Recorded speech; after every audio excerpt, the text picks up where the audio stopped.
All right. Welcome back to another episode of the Consistency Corner podcast. I am pumped for our conversation today with Amanda McKinney, who I connected with inside of a networking group, coaching group, something like that. One of those places. But I was on her podcast and we've gotten to know each other, and I so appreciate her and her unfiltered willingness to have real and raw conversations in the entrepreneurial space. And Amanda is a recognized accountability coach and author of Amazon bestseller Why Not You? An Accidental Entrepreneur's Guide. And she is also the host of the top-rated podcast The Unapologetic Entrepreneur. And she has personally helped hundreds of passionate individuals from around the globe step through self-doubt, continue to make progress towards their goals.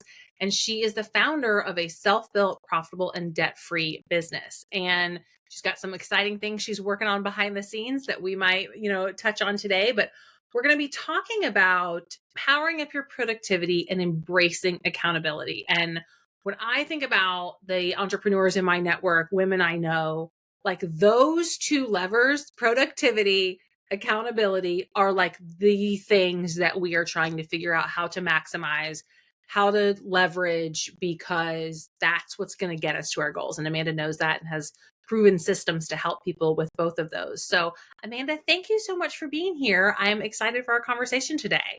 Ruthie, thank you so much for having me, especially after, like you said, we've gotten to know each other. You were on my podcast, and I want you to make sure to link to your episode on my podcast because it has clearly become a top favorite. I hear about this podcast episode with you more than any other podcast episode that I have ever had, I think. And I think it's because we were so, like you said, unfiltered. And you shared so much. And so I'd love for, if your audience has not heard that episode, gosh, go listen to it because you were so helpful to everyone who's just trying to do the thing and experiencing tough times. So thank you for being unfiltered as well. Yeah, it was a great conversation. So I'll definitely link that. Before we get into our conversation today, tell me a little bit more about your business journey and what you started out doing, how you got to where you are today, and why accountability and productivity has become such a focus for you. It's such a great question because it seems so dang random, right? Like it's one of those things that it's not something you hear all the time. And I love that. But it certainly wasn't the first title I gave myself. That is for sure. So I like to say I stumbled into entrepreneurship. I was actually laid off from my corporate job. So in corporate, like you, we have the marketing background. And so I was in the marketing industry. And that is a very, it's one of the ones that are cut first in rounds of layoffs. Sometimes it's not the first, but it's so easy to outsource marketing that usually marketing is pretty quick off the top. And so me and my whole team were laid off. And so in that day, gosh, there was serious panic and a blow to the ego that I don't think I fully understood in that moment. That it was like, I'm not good at my job. I'm not good at anything. This is terrible. But at the same time, I was like panic applying for jobs and going on interviews. And I found myself in an interview, which is a very interesting experience to look back on now, that I saw that this company really needed someone to implement the strategy in their office. They needed to hire the marketing manager, but they were trying to hire me as like the director of marketing. And I thought, why don't you just hire me to write the strategy and then you hire the person and I'll coach that person. And I had never thought about starting a business until I was in that interview. And I called my husband afterwards. I was like, I think I want to start my own business. And I had no idea really what to do with that information. But the short version is I put one foot in front of the other and just tried to figure it out one question, one Google search, one podcast, one book at a time. And from there, so 2017 to today, which we're recording this in 2024, got quite a few years in between those two numbers. And when I think about that, I went from a marketing consultant was my first title that I gave myself. And I was working with corporations because that's who I knew. That was my network and really enjoyed making money. That was nice. but I was like, this isn't quite right. But I just started saying yes to everything that came my way. Then I became a marketing coach, which I really liked that title. And I focused on helping solo entrepreneurs, very specifically yoga teachers, which was an interesting niche. But I found that I worked really well with them. And I learned that there were so many people who started a business. So many of your audience do. You start a business because you stumble into it, you followed this passion, and you don't know how the heck to market it because no one taught you how. And so Yeah. I was really helping that type of person. But then through 2022 is when I started writing my book. And my book coach, I came into this meeting one day and I had all this information. I have this many podcast episodes. I have this many YouTube videos. I have this many blah, blah, blah, blah, blah. And this is what I think the book should be about. And he goes, Amanda, I'm going to stop you. You're telling me about the book you feel like you should write. And I want you to write the book you want to write. Mm, Right? And yeah. that question really stumped me because he was like, what do you want to write? I did not have the answer that day. It took quite a bit. The book ended up obviously being about entrepreneurship, and it's called Why Not You? Because what I found was that I work with people. The people that I work the best with is the person who wants to do the thing, but is not confident in themselves to do the thing. Someone recently told me, Amanda, you're perfect for people who are at like 60, 70%. They want to do the thing, but they're not taking any action yet. You're the perfect person. And so I just started digging. And I think the part of this story that I think is so important is that things evolve over time. And I did not have the answers at any point when the pivot was happening. I just started thinking, well, what do I like doing? What do I enjoy doing? And what am I actually helping people with? Like I Mhm. looked back at notes from years of coaching calls and the membership that I had created and all of these things. And I said, who have I worked with that has not just achieved their goals, but exceeded their goals, that Mhm. they've defined success, they've all done this. And what I found through a lot of digging and a lot of time thinking was that I help people be accountable to themselves so that they can really be more productive. Mhm. Because, like you said, those two levers help you achieve the goal. It doesn't matter if you want to write a book, start a business, be the best sourdough bread maker in the world. Don't care. It's you have to be focused on what the heck you want. You have to be productive, not just busy, and you have to be accountable. And so that's how I ended up. That's kind of the Cliff Notes version of it in a lot of twisty turny ways. But I ended up just falling in love with holding people accountable, which sounds really weird when you say it like that.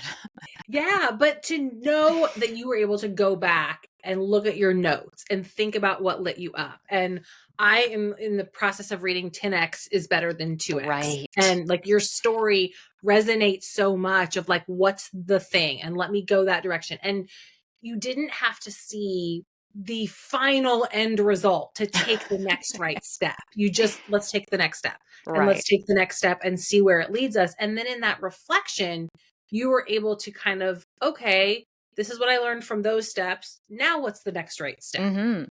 Yeah. And everything feels confusing all along the way. And I like to bring attention to that. This is that unfiltered part because I love structure. I love plans. I like things to be mapped out. So that in and of itself is so uncomfortable for me. And I like to share that because some people are very comfortable going with the flow, taking the next step. And so a lot of people think I'm that way because I talk about taking the next step. That is not how I am.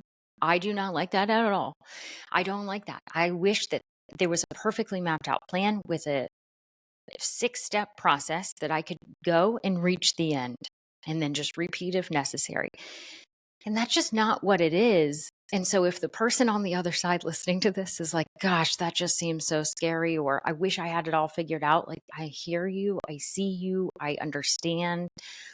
But I also do very much promise that if you can lean into what is the next step I can take, tiny steps. What is that tiny next step I can do today? Not tomorrow, but today. Like, what can I do today? It's amazing how you can actually see things move.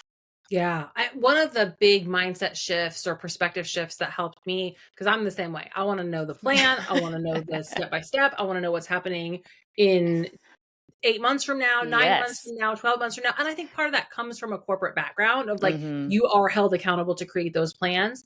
But I had a mentor share with me that the exercise of creating the plan is the important part, Mm. not the actual plan. Oh, that's So, fantastic. we create this plan because it gets our brain moving, it clarifies the next right step.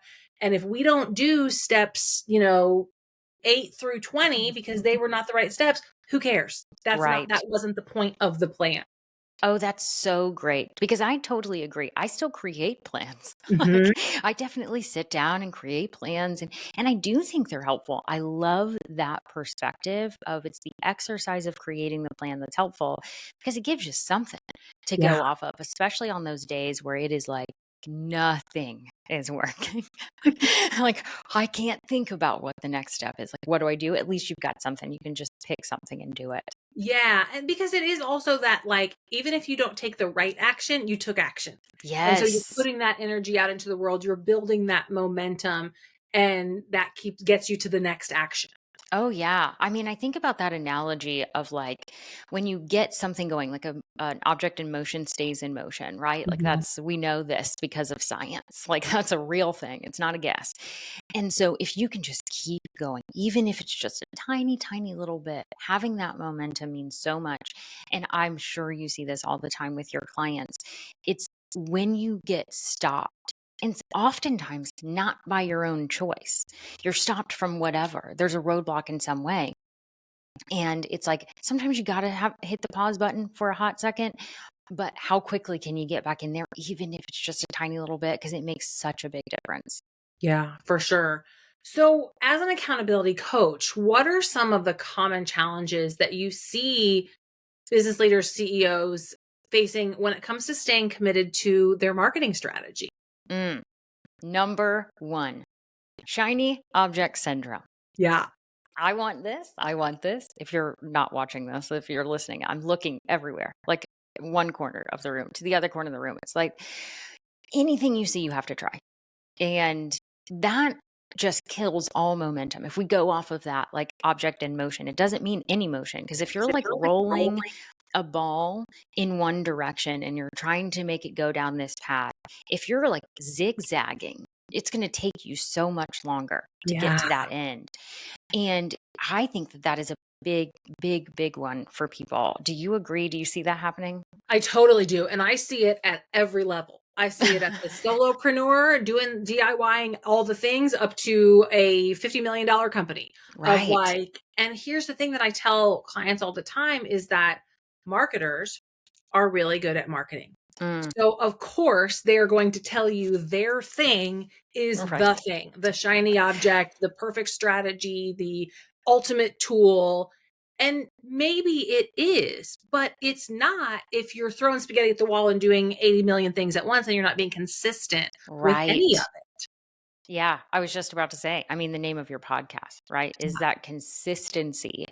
And you probably say something similar, if not the same words, but consistency beats frequency every day of the week and twice on Sunday.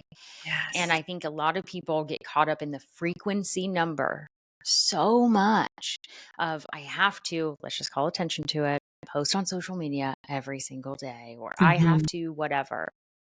And it's like, no, just pick something. Just pick one thing that you can be consistent with at your frequency.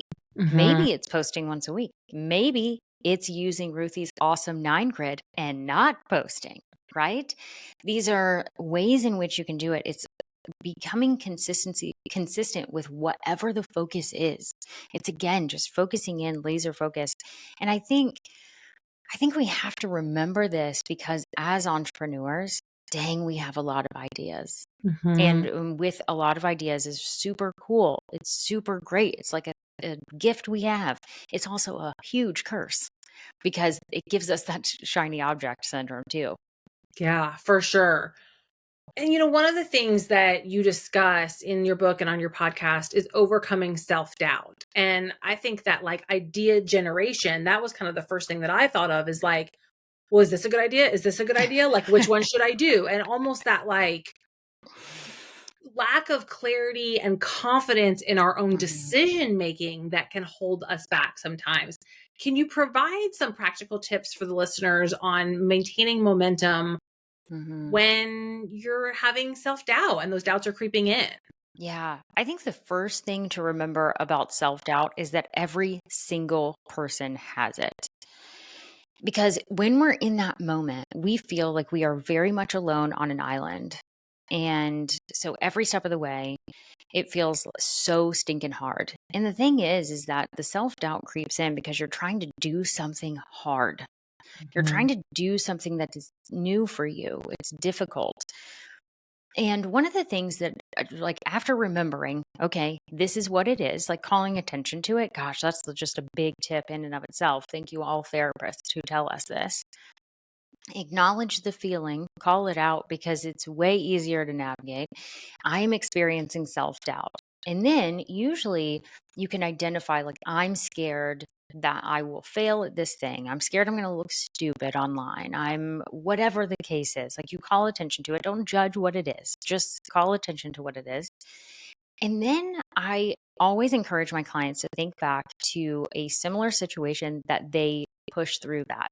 Mm. So, if we think about all those things that I talked about, all those twists and turns that I had in my story, and everyone has those twists and turns, whether it's life, business, whatever. And we have those twists and turns, and we realize, well, I was scared to post that first podcast episode, to share that first blog, to post on social media, to go live that first time, to send that first email, whatever it is. But you did it. That's what I want you to hold on to, because you did it once, you can do it again. The scared feeling will not go away. That's the Yeah. hard part. Confidence comes through action. We often want to feel confident and then take the action. Yeah. It's not going to happen, which Yeah. is like the worst. And so we have to take the action and then we will feel confident. Yeah. I loved in Michelle Obama's second book, Mm. she talks about like fear gets to be in the car. You're in the car. You're here. That's Yes. fine. You're coming along for the ride, fear. I see you. You're in the car, but you're not driving. You're not in the driver's Yes. seat. That is so good. And I mean, shout out to her, Michelle. Yeah. She's great. But yeah, I mean, the feeling is going to be there. And I think there's so many times in our life, business, whatever, but life in general, that we have this emotion, whatever it is, fear, anxiety, etc. Right? We have this feeling and we just want to not have it, Mm. which that's okay. But it's when we try and act like it's not there that it becomes bigger, in my Oh, hi. opinion. Enneagram threes, have we met? Yes. Yes. This is why we're friends. And so just saying, like, I know you're here. I know you're here. Screw you a little bit, but like, Yeah. I'm going to keep going. And I know that's easier said than done. And I think that's also important to recognize too, is we're sitting here joking about it, and we're joking because it's true. And we've gotten to a point of understanding, like, okay, fear is going to be in the car and we're going to have to push through really hard things. It's not because we don't experience it. It's because we're like, okay, you're here. I'm not happy you're here at all, but I guess we're going to listen to this playlist and go on this trip. Yeah, for sure. In that piece, like feeling our feelings, I mean, and like you said, this is why we're friends. We totally identify with this, but we've like learned a little bit to work through it.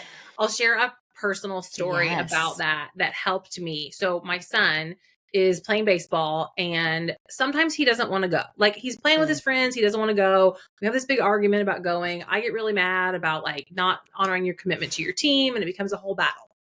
So that's happened a few times. Well, then recently he had a playoff game. It was like the first game of the playoffs, Mm. and he didn't want to go, and I was so mad. And but I was like, I don't want to fight with you, but I'm Right. so mad. And my husband had a headache, so he was like, I'm out. Oh, Like, it's yeah. up to you. It's a combination that's not going well right Right? now. So I said to my son, I said, you know what? If you don't want to go to your game, that's fine. I'm going to your game. And I went to his game by myself because I knew that I didn't want to sit in my house and be mad at him. Yeah. But here's the interesting thing. Taking myself out of the situation in my house and being mad at him and giving myself Mm. some space I was able to reflect that my anger and that trigger came from the fact that I self-identified as a sports mom. And that was Mm, something that I had like told myself. The story I had told myself is I'm a sports mom. And if my kid now isn't doing right. sports, then who the heck am I? But it was in taking that space that I was able to come to that realization where if I had just stayed home and stayed mad or like gone and done what I normally do, which is like, I'm going to go do some work because I'm mad. I Yes. don't want to feel this feeling of being Yeah. mad. I never would have kind of come across that. Oh, that is so good. Thank you for sharing that. I mean, Yeah. that's probably one of those stories that you're like, well, I really don't want to say that I was so angry and this is how I identify. But it's so important to take that space and recognize what the heck is really going on. Yeah. And so often when we are, I'm not saying you were doing this in this situation, but a lot of times in a work situation is I'll be working with someone and I am like, okay, we have been working at this goal for 30 days already, and Hmm. you have not done the thing. You have not started working towards it. Now you're taking action, you're doing things, but you're not taking action towards this thing.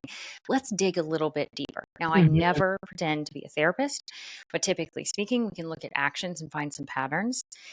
And so often, the person doesn't even care about the goal that they actually set. Yeah. They don't actually want it, which is Right. why they're not taking the action. Right. But they told me they wanted it because they felt like they should want it. And Hmm. I should be wanting to grow that email list, Amanda, because you've talked about it so many times, or I should be wanting to Yes. do this. And I'm like, I don't like, I talk about things just like you do, Ruthie. You talk about things that work, that share ideas on the podcast and all these things. Not every idea is for everyone. You have to actually want what you want and create the goal that you actually care about. And so there was this one client that I was working with, and she just was not moving the needle. She was working, like you said, like she was doing things, but she wasn't moving the needle forward on her goal. We dug a little bit deeper and I asked her what she really, really wanted. Like, what keeps you up at night? What do you actually want to do in your life? And she said, Amanda, I want to pay off debt. And I said, fan freaking tastic. We're changing your goal right now. We dug into the numbers, figured it out. And wouldn't you know that and that was a 30-day point, and I work with people for 90 days. And she paid off her debt in the next 60 days. Wow. Yeah. Wow. It was incredible. She made quick progress Yeah. because she was honest about what she wanted. Yes, and that's hard. That is hard to Oh be my gosh, honest yeah. about what we want because we have been taught to not ask for things. We have been Mhm. conditioned and cultured to put other people's needs first. And so even identifying what we want can sometimes be difficult. Well, I think it goes back to what you just shared. It's taking the space because so often we think we know what we want because we're going. But when Mhm. we take the space and we're like, actually, I don't actually want to make multiple six figures in my business because this is how I'd have to work to get there. You know what? I'm actually pretty good at this point because what actually makes more sense for me, what actually I want in my heart is more time freedom. Mhm. And then people get really clear. But I mean, you and I have both seen it. I think we've even talked about this. The talk online about making multiple six and seven figures is unbelievable. And so that message is in our brains, is in our sight all the time, that it Yeah. has brainwashed us to feel like we have to have that. And so we're setting goals to hit it. And there's nothing wrong with hitting those goals if that's what you actually want. But if your goal is actually, hey, I want to take a trip twice a year with my family, okay, just get there. Yeah. Yeah, for sure. That's so true. In any of these goals, once we're clear on our goals, there is an importance of consistency in Hmm. the strategy execution because we know that like that builds momentum. So, is there a basic frameworks that we can use to kind of keep our team aligned, consistency with Hmm. productivity, with checkpoints, with accountability so that we can realize that compound effect? Yes.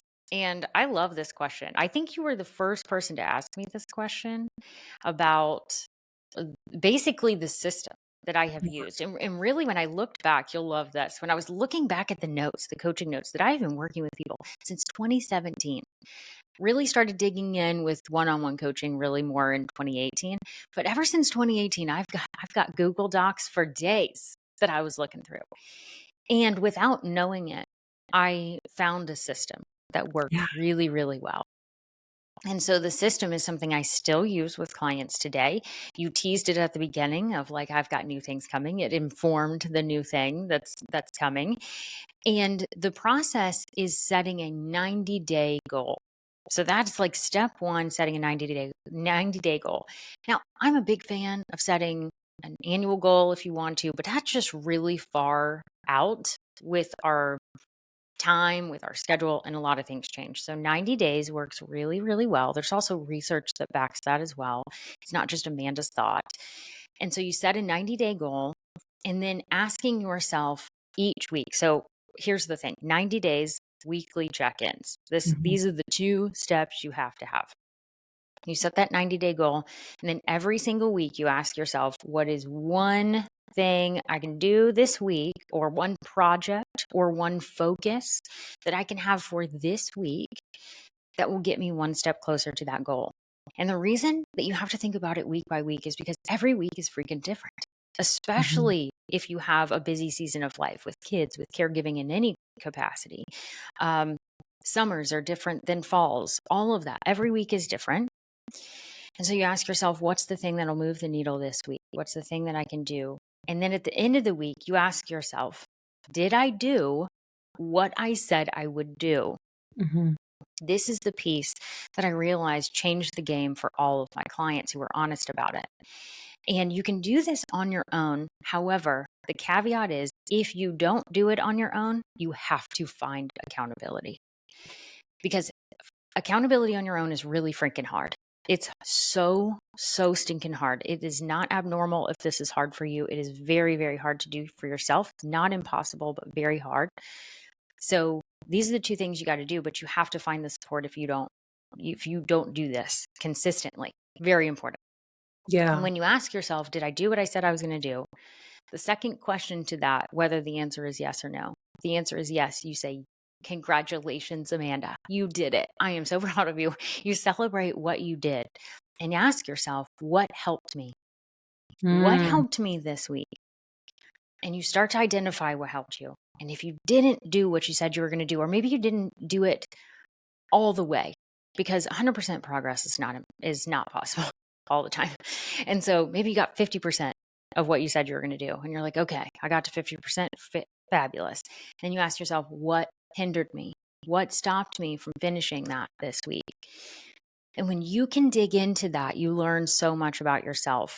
And Mhm. that is the piece that I realized that I was the best at, because I was able to figure out what, when people would share about their week, that I started pulling out what helped and hindered them. And that is where I realized that's what I want to focus on. So that's the actual answer of like how I got to accountability. But you can do this for yourself. It's just really, really hard. Yeah, well, that, like, somebody to help pull it out of you, Right. I think it's, like, the right questions. It's Mm-hmm. asking the right questions because you're so close to your Yeah. own situation that it's somebody that I've worked with in the past, she uses the analogy of a Coke bottle. Like, you're inside the Coke Mm, bottle, you can't read the label. You need somebody from that's the great. outside looking in sometimes. Right. And I need this. Like, it's really important. I always try and give this caveat. It seems like, well, here's someone on a podcast, we'll read their book, and we think they have it figured out. Chances are they're talking about that topic because it was really hard for them and they've navigated things and they still have people helping them. So Yes. I still have coaches who help me. I have mentors. I have people who breathe life into me. I have friends like you that I can get on a call and say, I'm really struggling with this. And you can ask me the questions to help me figure out what the heck is going on. Yes. Oh my gosh, the power of community. And that is like the number one thing I want every female Mm, entrepreneur to know is like you don't have to do this alone. And if you are in a situation that like nobody in your family, nobody in your immediate friend group has done hmm this, like find your people Yes. online because it will change things so much for you to have that sounding board of people who understand. Right. And a lot of people, I don't know if people ask you this too, I bet they do. A lot of people say, Amanda, how do you find your people? Like, how do you find those people? And just like you said at the beginning, we found each other through being in a group together. Now, we particularly found ourselves in a group that we had paid for, right? But there's free groups that you can find people in, there's paid groups. It just depends on who you're looking for and what you need.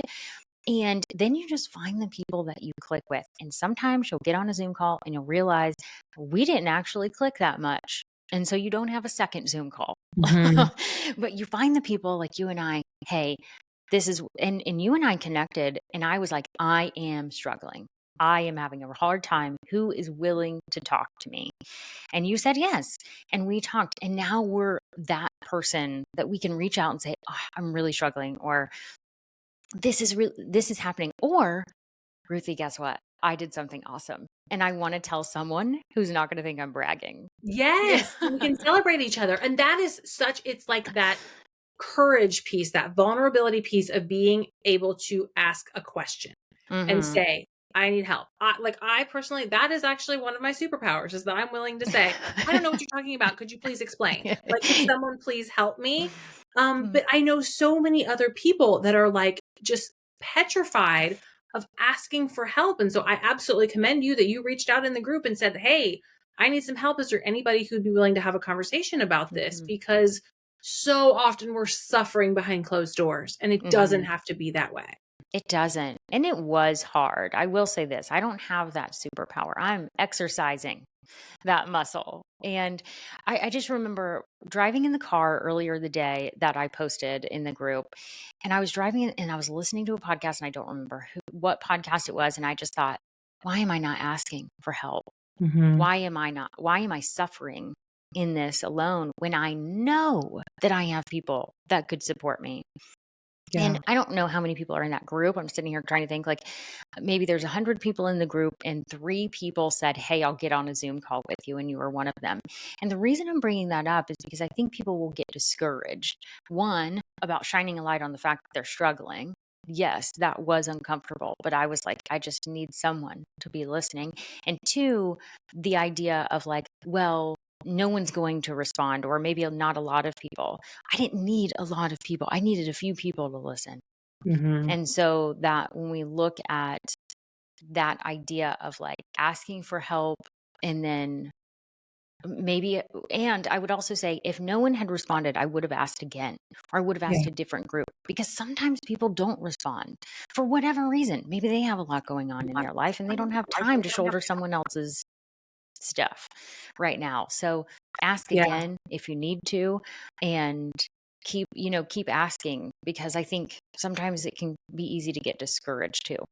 For sure. One thing, I don't remember who shared this with me, but it was a tip to kind of preface a question if you're reaching out to somebody Hmm. with like, "Hey, do you have the capacity to work through something with me?"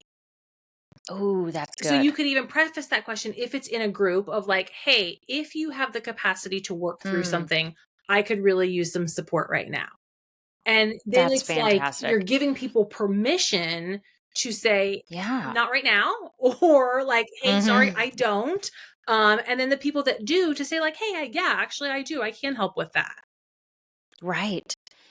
I love that. I love that phrasing. Like, you just gave a script to people who are struggling, and especially those, like, I definitely thought about it too and thought, I don't want anyone to feel like they have to Mhm. say yes to this. I just need some support in some way, and to get new ideas. Like, I am very fortunate that I have an incredibly supportive husband. I have biz besties that are on my side. I've got a really good support system in general in terms of friends, family, and those types of people around me. But in that season, in that particular moment, I needed new voices. Mhm. I needed new ideas. And I needed someone that didn't know me personally to hear this and to share some fresh information with me. Yeah, for sure. Well, in terms of that like fresh information, I want to talk a little bit about as CEOs are scaling and Mm, they've got a lot of ideas. They've got a lot of plans and goals. And there's this decision of like, is it time to maybe delegate or outsource mm, so that I can be more productive? Or is it time to like educate myself on a way to be more productive? How do you Mhm. like maybe walk clients through who are in that situation when they're goal setting and looking at those 90-day plans in terms of like creating the capacity to achieve those goals? Right. Yeah. I mean, every situation is different because everyone's life situation and gifts are different. But generally speaking, and I'm sitting here thinking, gosh, I wish I could give credit where credit is due. I did not come up with these questions, but I remember learning early on, maybe not early on, throughout the years of entrepreneurship, that you need to stay focused on what you're good at and what you enjoy. Mhm.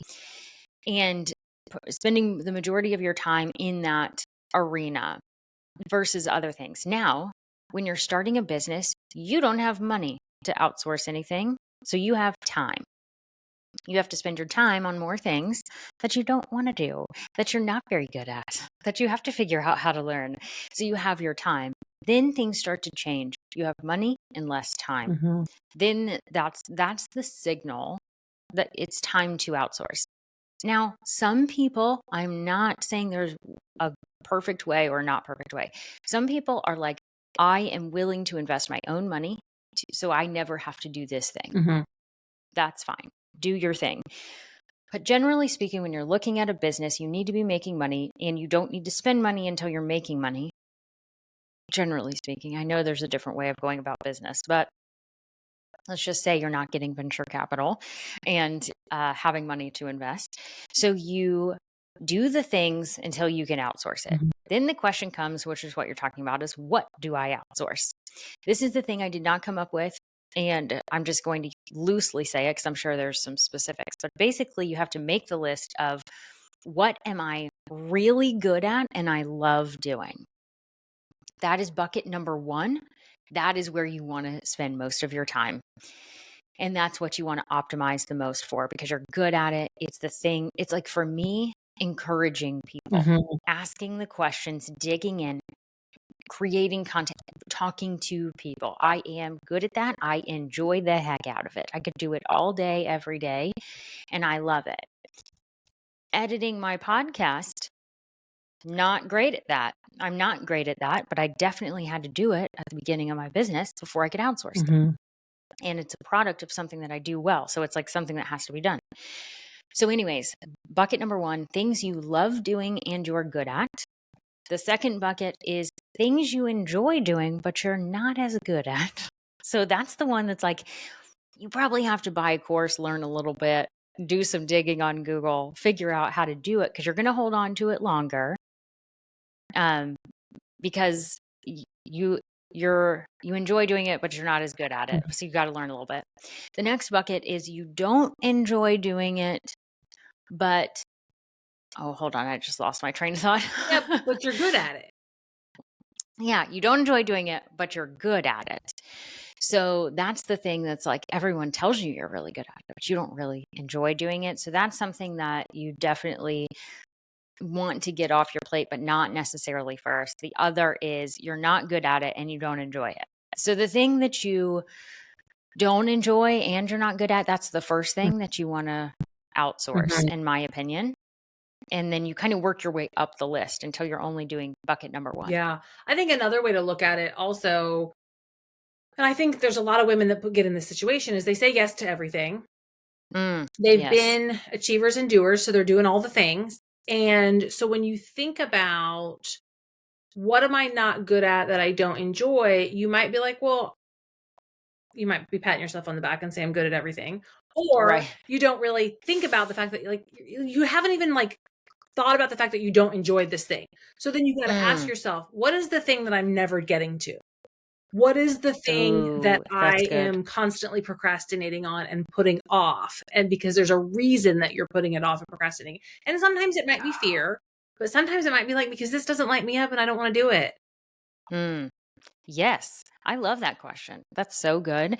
And identifying that is so good. And one of the things that I identified pretty quickly was the thing that like I guess I would say I'm good at this, but it is definitely not something that moves the needle forward Mhm. with this. And it's certainly a time suck. And asking that question of what do I do when I'm procrastinating? I like to say procrastinating because I'm doing things that are technically work, but I'm procrastinating on the things that I really should be Yes. doing. And it's checking my dang email. Mm-hmm. I mean, I will waste time in my email inbox like no one's business. And I'll think I'm doing great. Yeah. So if you were to ask me, like, Amanda, what are the things you're great at? Yes, I can get my email inbox to 0. But is that the thing that's moving the needle forward on my business? Yeah. No. So that was something that I had to get off my plate simply to streamline my productivity, because I realized it was the time suck by, like you said, asking that question, what am I doing when I'm procrastinating? Mm-hmm. Yeah. And I think that's like a mindset shift of not everything is important. Not Mm, everything is a needle mover. And if your inbox, hello, me, has 10,000 unread emails, it I would die. and there are 2 camps about this. I am the, it's fine, it's whatever. And I know and actually communicate with clients and say, "Hey, if you really need me, like, send me a Hmm. message in Slack, or, some of my clients have my phone number, send me a text." Because my Right. inbox is not my strength. Like, I literally tell my audience in email marketing, "Hey, do you have a comment on this? Send me a DM on Instagram because I'm gonna check that." I love it. And that's the thing, is we have to know what our strengths are and what our weaknesses are. And it's not necessarily like we have to fix the weakness. Mhm. It's just work with it, work with the strength and figure it out. Like that was one of the things that it was like it's not something you have to outsource, because it doesn't bother you that you have 10,000 unread emails. I would probably have a heart attack every day if I saw My that. husband So cannot I look at had my to, phone. He's like, right. I can't." Right. And I can't do it. It doesn't work. And there's nothing wrong with either one of them. It's just a personality type. And Mhm. it's like how we started the conversation. We love plans. So you and I will always have a plan. We probably have crisis plans. I know I do. Of like, okay, like I live in Oklahoma now. And so we have tornado season. We're right in the middle of it as we're recording this. And to say that like everyone is very aware in this house of like exactly what will happen when like the tornadoes are coming and what we do, like there is a plan for everything. That would make someone else so annoyed. They don't need a plan. They just need to go with what happens. And so it's not about saying I should be one way or I should be another. It's identify what you do well, what you don't do well, and optimize for it. Yeah, figuring out what works for you. I think about that a lot with content planning and content batching. Yes. Like, and I'm kind of like a waffler. Like, some seasons I'm a batcher, some seasons Mm, I'm not. But I have a friend who's a business coach who puts out great content, and she's like, "I don't batch anything. I do everything in the gosh. moment." Where I'm like, if I don't have at least a week batch, like, my heart's palpitating a little bit. Same. But that's what works for her. Same. And I remember hearing this Mhm. at a conference once, that there's no wrong strategy. All the strategies can work. What is the one that is Right. going to work for you? And it's the consistent one. Mhm. I'm going to bring it back to your podcast Yeah. name. It's the one you can be consistent with, even on weird off weeks. Mhm. Now, I always like to give the caveat of sometimes you have to hit the pause button. You have a death in the family, you get really sick. Like, hear me when I say aim for 70%. Yeah. I had a teacher once that said, C's get degrees. And I thought, that's a lovely way of looking at it. I mean, I was an A Yeah. student, and a lot of people are A students. So I'm not saying that she told me to get a C, but I lost my mind one day when I got a bad grade on a test. And she was like, Amanda, C's get degrees. And I don't know about you, Ruthie, but no one has ever asked for my GPA in my adult life ever. Yeah. Or the And grade so you got on that one test. yeah, like no one cares. And so really it's the aim of 70% of like, if you can be consistent 70% of the time, Mhm. you are doing better than so many people. And we're not trying to be better than people. It's just if you are consistent, you will win Yeah. in the long run. Yeah, absolutely. Well, this was such a great conversation. I think we had so many aha moments, light bulbs, nuggets. And I've got a couple questions to ask you to wrap up to get to know you Yeah. a little bit better. And I think I could probably guess this one, but I'd love to know one of your brand values and how did you land on that and Mm. how does it show up for you in the day to day? Well, it's exactly what I just said, that 70%. The value really on my website that I say is done is better than perfect. Mhm. And it's something that I just feel like is so important to remember. Whether you are someone who aims for perfection or not, the reality is for some reason when we put on the entrepreneurship hat, we think we have to present things in a perfect way, that we have to try and not make mistakes, all of this. And that is just not the case. Ask yourself every single day, am I 70% confident with this? And then move forward. Move forward because you're going to learn faster and you're going to get further.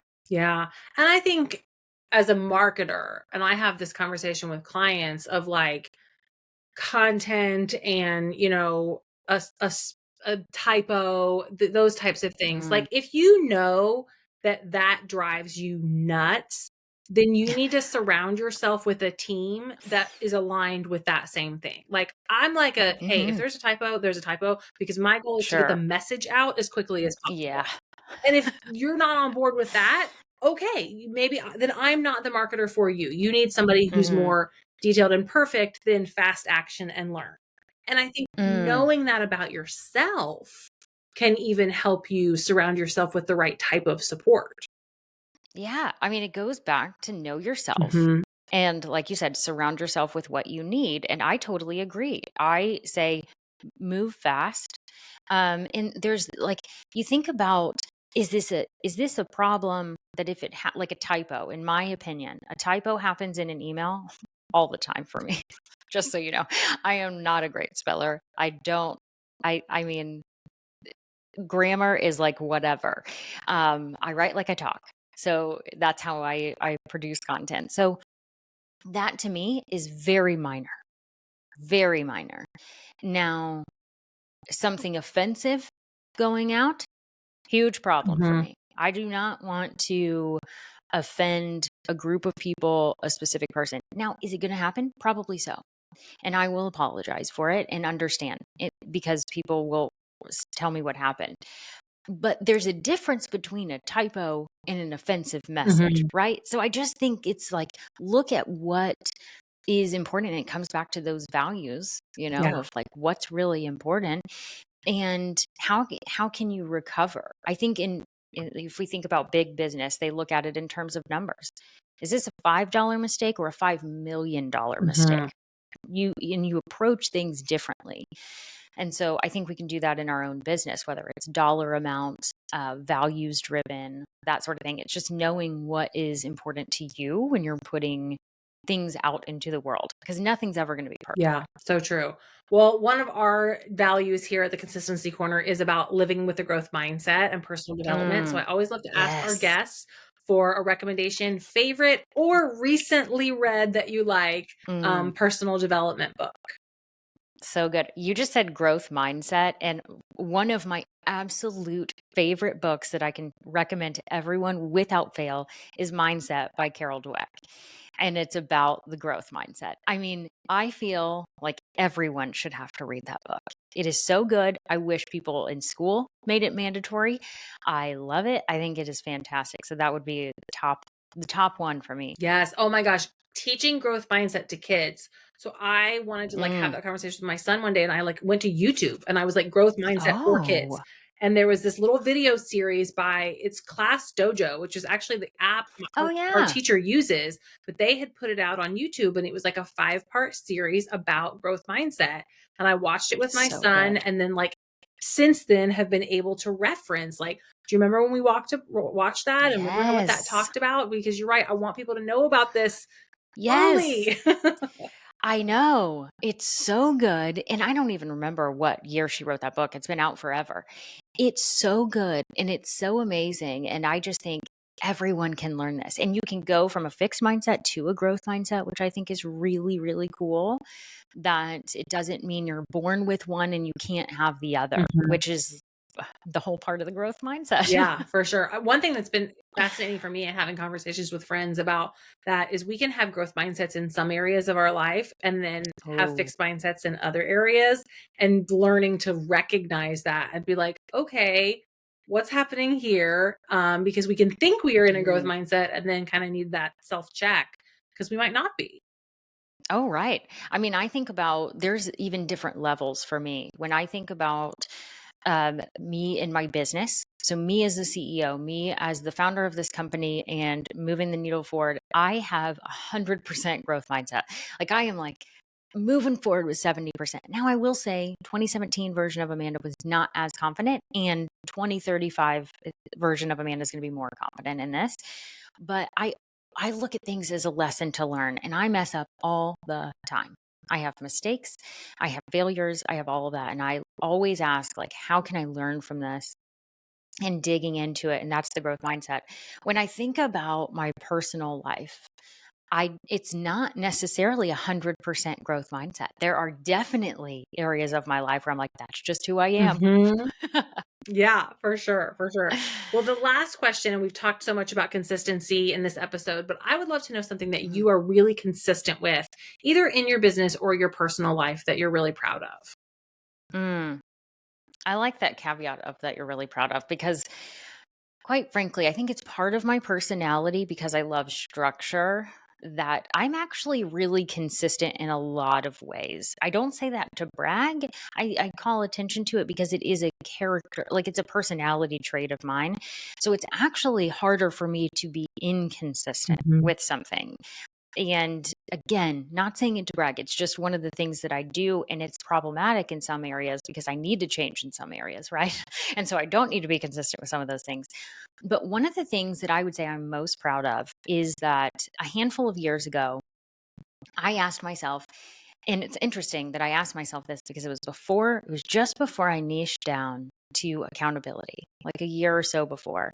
And ironically, I asked myself, I wonder if I can hold myself accountable to moving my body. I don't use the term exercising or running or yoga or anything. It's just moving my body for 10 minutes a day, every day. And someone listening is like, 10 minutes, that doesn't do anything. Well, 10 minutes does do something, and it's better than zero. And my rule for myself was 10 minutes a day, no matter what. And if I did more, great. But if I didn't do more than 10 minutes, I did enough. Mhm. And Ruthie, I did it. I did not tell anyone for quite some time. I only ended up telling because I set the goal of doing it for 1 year because I set it on my birthday and I was going to check it the next birthday. And like, I don't know, a few months in, I ended up telling my husband because I was sick one time. And I was like, well, I need to go on a walk. And he was like, why? You're really sick. And I was like, well, and I was like, I need to tell him that I said that I did this thing. Yeah. So he knows that I'm not a crazy person. And so I did end up telling him, but other than telling him, and we didn't really talk about it because I was like, you can't ask me if I've done it. I was able to hold myself accountable to that rule of 10 minutes a day. And I'm very proud. Ever since then, it has been my rule. And I aim for 70%. I have definitely missed days, but I am really consistent with moving my body. Yeah. And that whole idea of the 70% is consistent, not constant, which I love that, Oh, you yes. know? Yes. Yeah. And well, the other thing too that I thought about when you were talking about that is the like aiming for 10 minutes a day is it's like this is this small step that I can take. Mm-hmm. And if I mess up, I keep going. And then you're Mm-hmm. able to build that confidence because you're taking action. Right. And 10 minutes was doable in a lot of weird situations because the whole thing was like, no week is ever going to be the same. Like, I love having a routine in the morning. And a lot of the times I have my morning routine that works really well, and movement is in there and it's more than 10 minutes. Mhm. However, there are days that do not go according to that. And so I fit that 10 minutes in really unique ways. Like, okay, someone is at the hospital, I walk around the hospital halls and for those 10 minutes.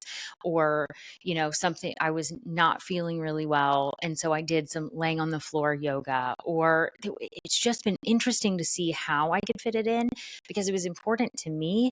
And so that consistency of just like, how can I fit it in versus I can't fit it in. Yeah. and just kind of tossing my hands in the air Yeah. has really shown me just kind of a window into being consistent when it's hard. Mhm. And so, yeah, and I actually did the math. If you do 10 minutes a day, every day, you actually do more than if you went to like a 30-minute class 3 times a week. Or Yes. I did the math on it once and I was like, I'm actually doing more than what some people do. Because a lot of people say, I'm going to go to a class 3 times a week. And if you move your body for 10 minutes a day, you actually do more. Yeah. Oh, that's so true. I love that. Well, this was such a great conversation, Amanda. I so appreciate you being here and all of your transparency and insights. If people are interested in connecting with you, finding more out about ways to work with you, where do you hang out? How can they find you? Yes. Thank you, Ruthie. Thank you for having me. It's always so fun to talk to you, and I can't wait to do it more. Everyone can find information on my website at amandamckinney.com. And on Instagram, I'm at the Amanda McKinney. Same thing on LinkedIn. You can find me by my name. And those are the 2 places I hang out the most. Yeah. Well, we will link that in the show notes. And again, thank you so much for being here. And thank you, everyone, for listening. We'll see you on the next episode.